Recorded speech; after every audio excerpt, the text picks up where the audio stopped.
Let's get connected. Neighborhood Connect. Paul Young here with Joyce Cox. We'd like to thank you all for listening to Neighborhood Connect. Vice President of Client and External Relations for Universal Commercial. Proud to be a part of this podcast. Neighborhood Connect. You always get enlightened, inspired, and then, there's no more inspiring and enlightening place than Memphis, Tennessee. Neighborhood Connect.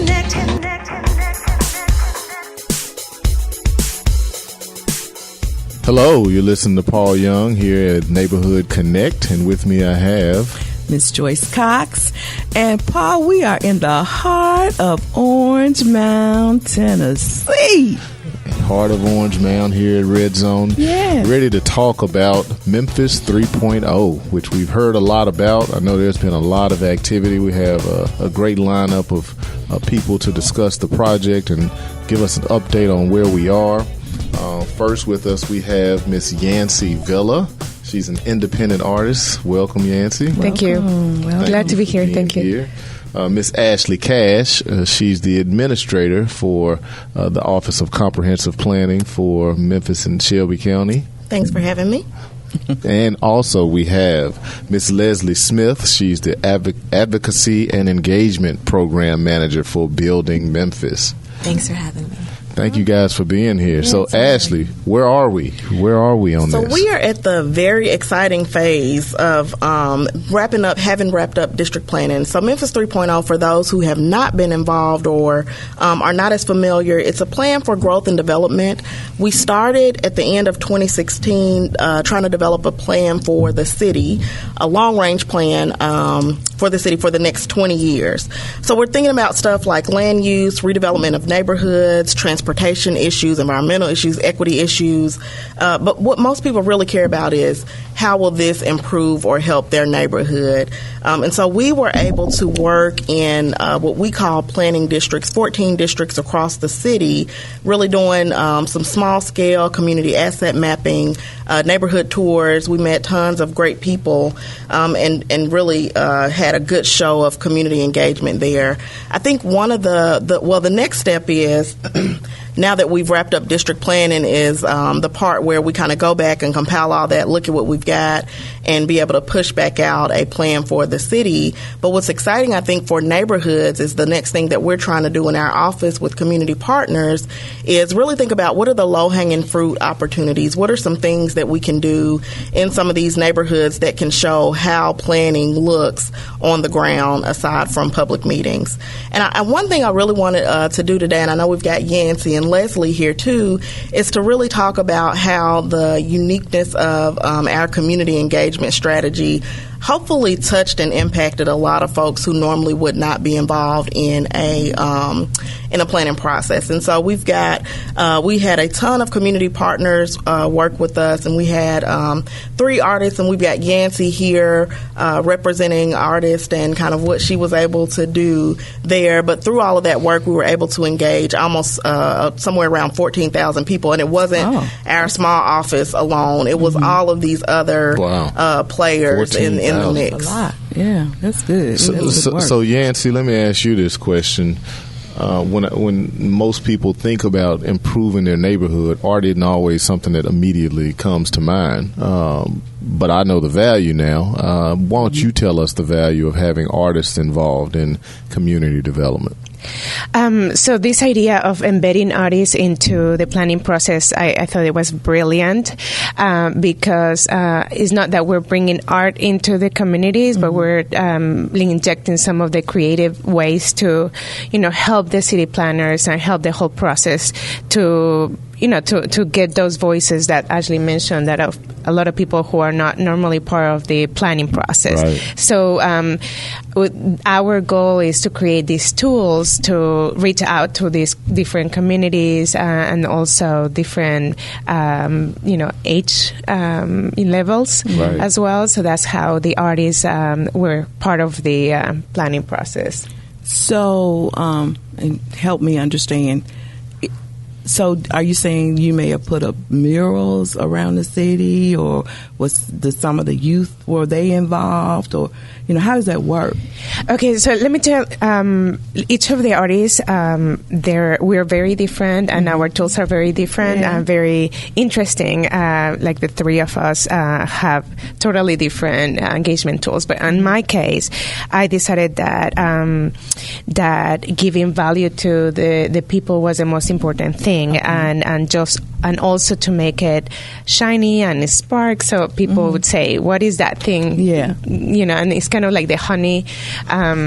So my engagement tool, it's called GEMS, and it stands for Go Explore Memphis Soul.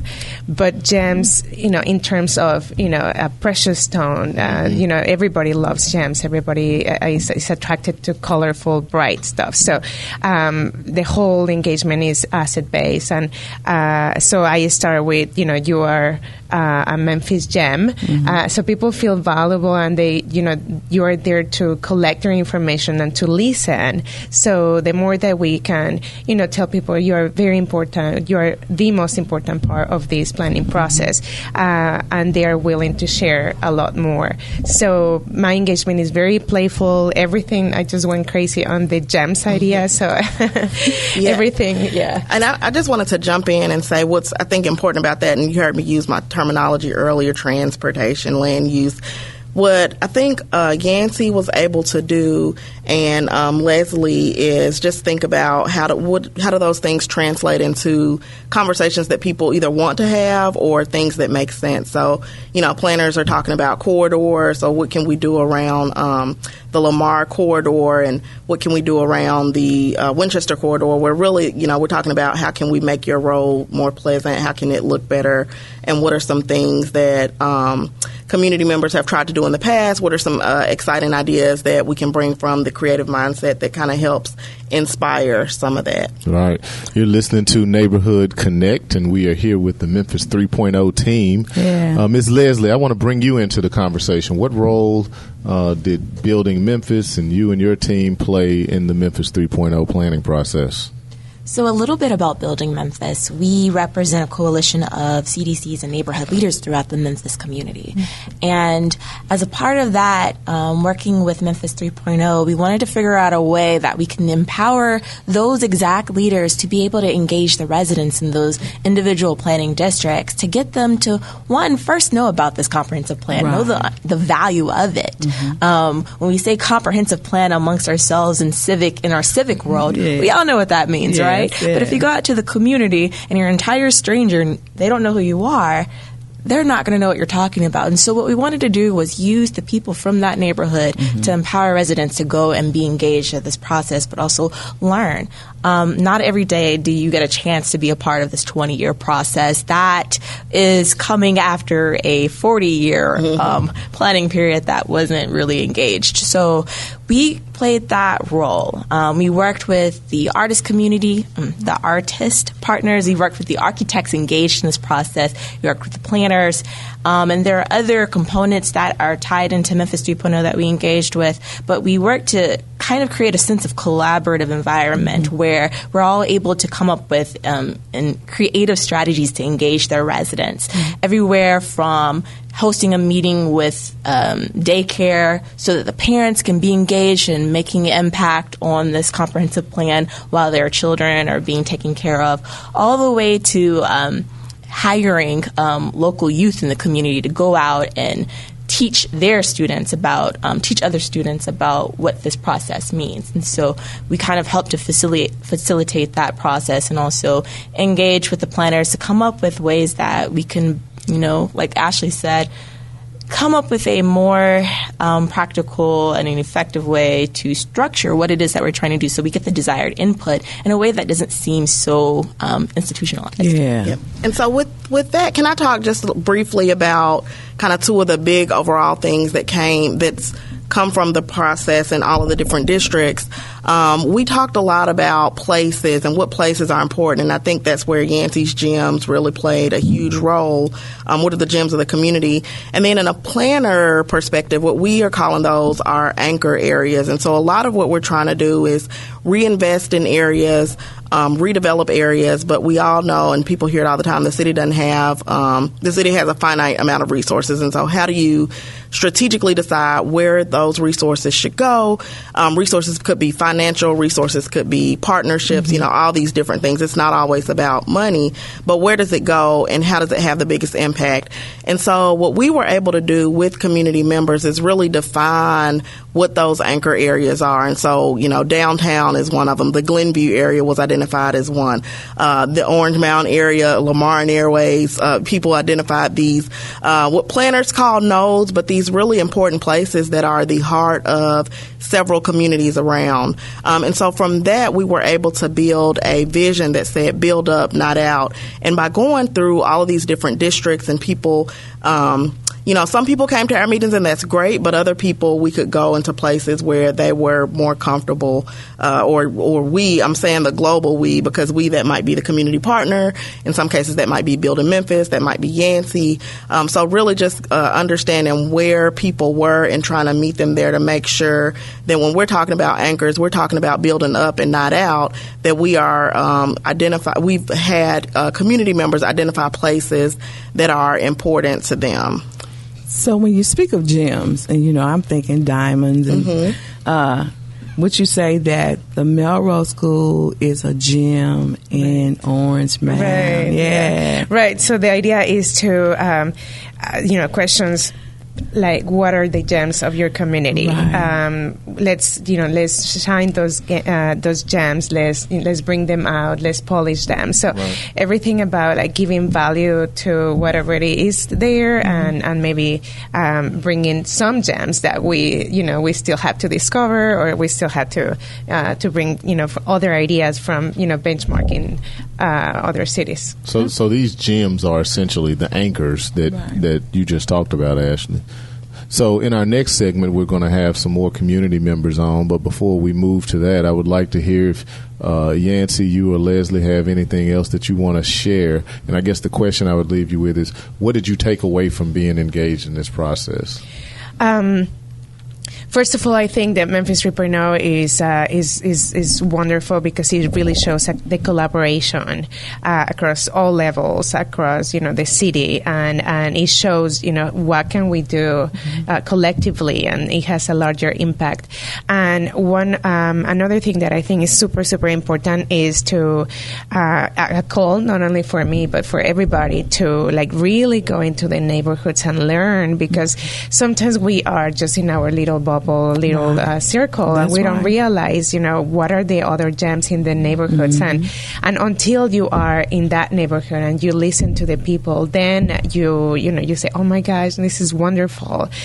So given that the small action items, we are looking into doing some in several of the districts, and I chose Orange Mountain just because I was new to this part, and I thought that it was like you mentioned before, there's so much pride, there's so much heritage, there's so much history, and I didn't know that before coming in. So I would encourage every Memphian to discover the city and the neighborhoods. What about you, Leslie? Any parting words you have for us?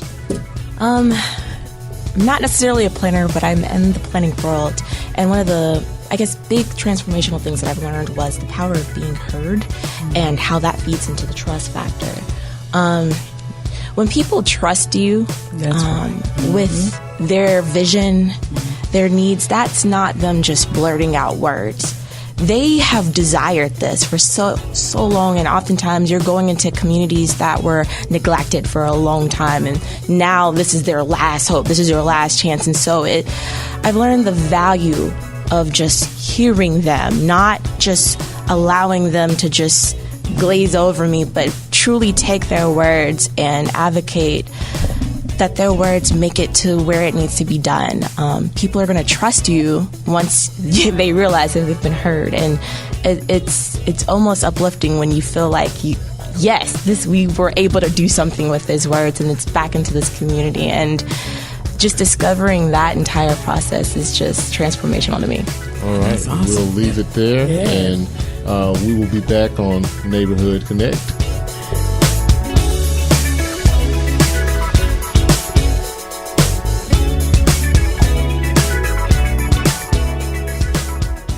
Let's get connected. Neighborhood Connect. A renowned author, Mr. Preston Lauterbach. Welcome. Thank you. I never get tired of the word renowned. That works. You are certainly renowned Neighborhood Connect. on some of the things that have happened in this community, and so we're glad to have you on the show today. Well, it's a healthy addiction, I think. Neighborhood Connect. Neighborhood Connect. Here in Kazuki. Best in Blue. We go into the schools and we educate the kids on the different things that the police department can do. Those 10 officers have about 5 to 10 schools each. Make sure that the students have everything they need. On the Katsukian Network. Neighborhood Connect.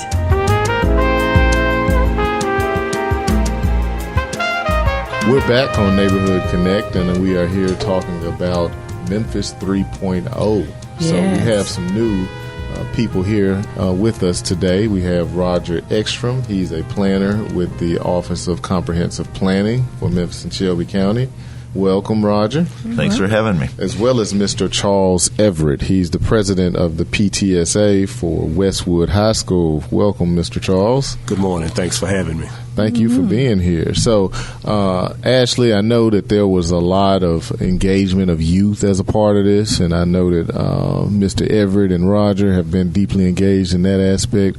So tell me about the youth engagement. How did 3.0 engage those youth? Anybody? All right. Well, we engaged with quite a few folks. We started out with Streets Ministries, Boys and Girls Club, Westwood High with Charles here, which was quite a treat, and also Downtown Elementary with a young gentleman named Marlon, who is quite active in urban design and knowing all about the city. How young? Oh, Marlon, I'd say he's probably 11, 12. 11? Wow. Yeah, it's surprising. He's engaged in urban design? I was wondering that myself when I sat down at his table. And then I met his mother, who's a interior designer and architect. He has an eye. Oh, yeah, and Roger is being modest. When this office actually started, we had this grand scheme to engage the community, and Roger said, well, what about the young people? And he's done some work with engaging youth in other cities in his previous roles, and so he basically picked up that curriculum, and we just called it like the MEMPHIS 3.0 urban design or something like that. But he picked up that curriculum and was able to engage young people in these different areas across the city, not leaving out East High School, the STEAM program. And so it's really exciting because actually, I'll stop talking in a second, but I went to the East High School. They asked me to come, and I had my presentation ready, and I was going to talk to these young people who looked so bored. And then Roger rolled in and had this interactive way to help young people think about their city, and a lot of thought behind why he thought why it's important to help them understand. Do you want to talk a little bit about that? I think it kind of some backstory here started. I'm a native Memphian. I'm a graduate of Central High School, public schools, and that really spoke to me and how I was active or asked to be active during that time in my life. A lot of us had a lot of feelings about, and I said, hey, I can build a tool that can solve our problems instead of a lot of friends thinking about leaving town or headed somewhere, but this is a powerful place, and it spoke to me. And there were a few people, Krishna Kasi, Greg Love, who were open to us young folks at that time. Mm-hmm. And that meant a lot, and that put me on a path to building what I call the Youth Urban Design Center, which started in high school in the art classroom. Wow. And I've always wanted to get back to Memphis. I went away, got some school elsewhere, and wanted to get back to Memphis to do that here because there's an importance in building up that power in our young folks to stick around. Well, you really were being modest. I didn't, and I've known you for quite some time, and I didn't know all of that. So I think it's important for people to know that you have people with that type of passion working on behalf of the community and in government. I want to bring Mr. Everett, into the conversation. So tell us a little bit about how you and Westwood High has been engaged in the process.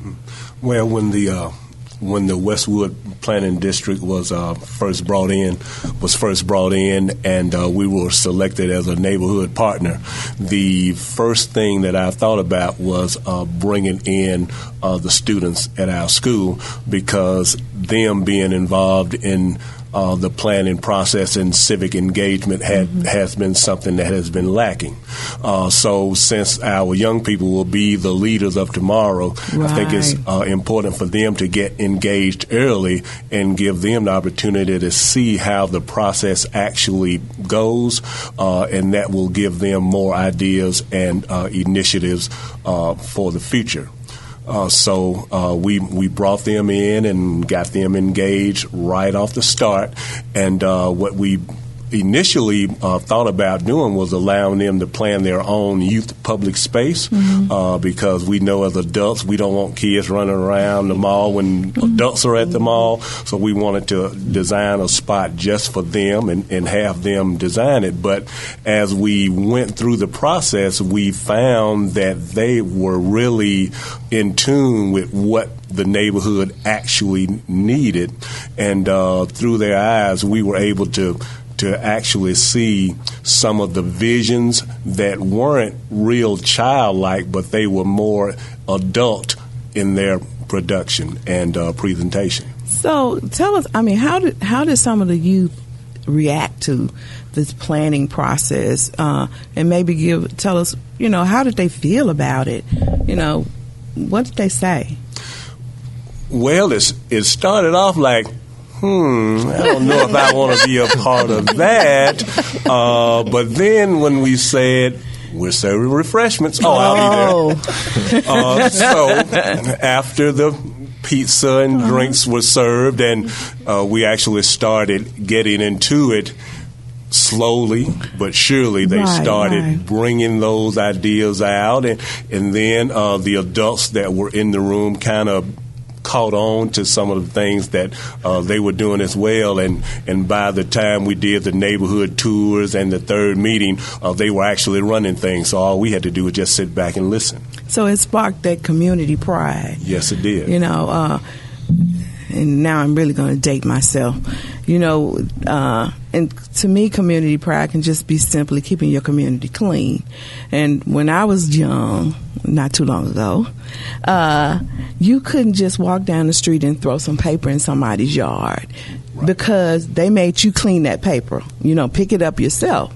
So and I always feel that when you clean up yourself, then it fosters that pride, and you just can't walk in my yard and just do anything. And it starts when they're young, and I'm just excited about the idea of involving the youth, because they are our future.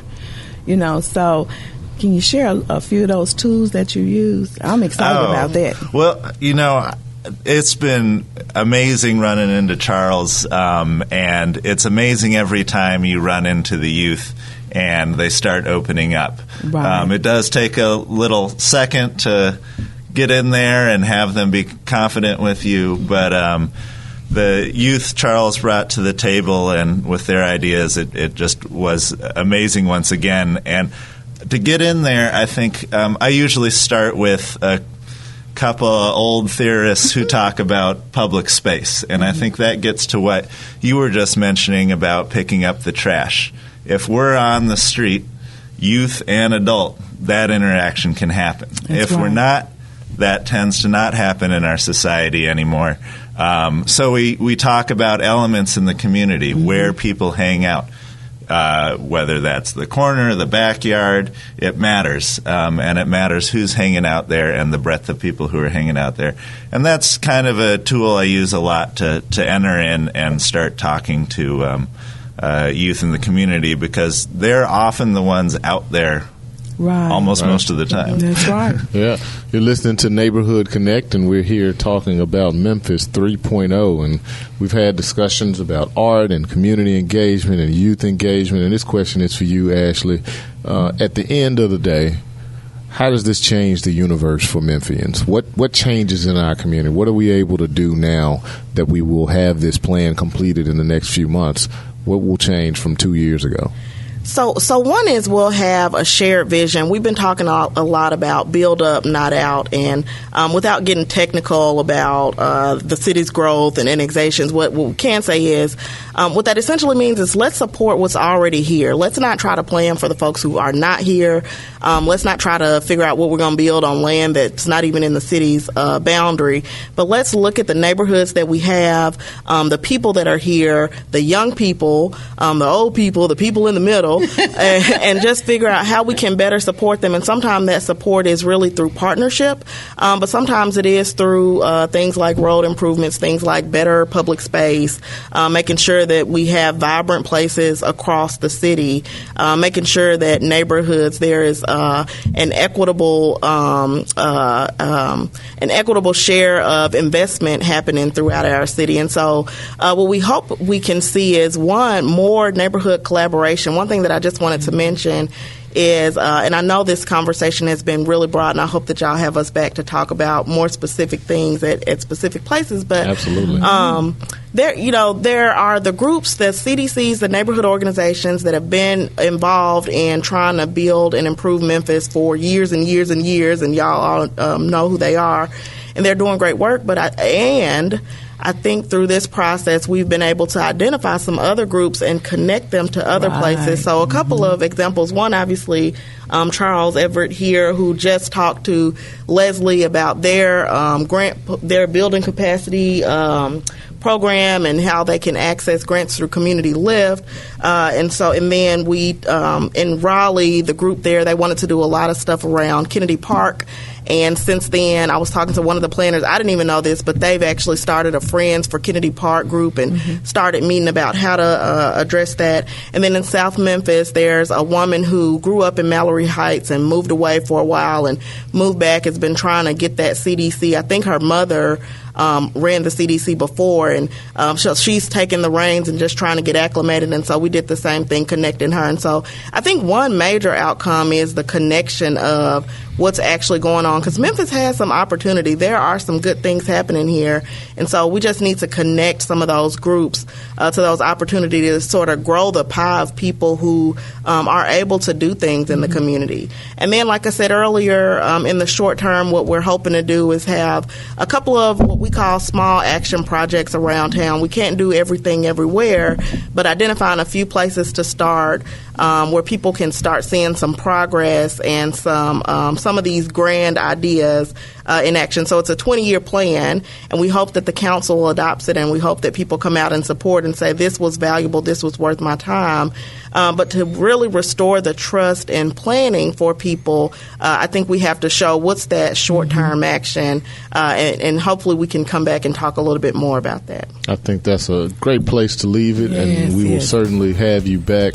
Where can anybody tune in and find out more information, website? Yes, Facebook? Thank you for that. So the website is MEMPHIS3.0.com.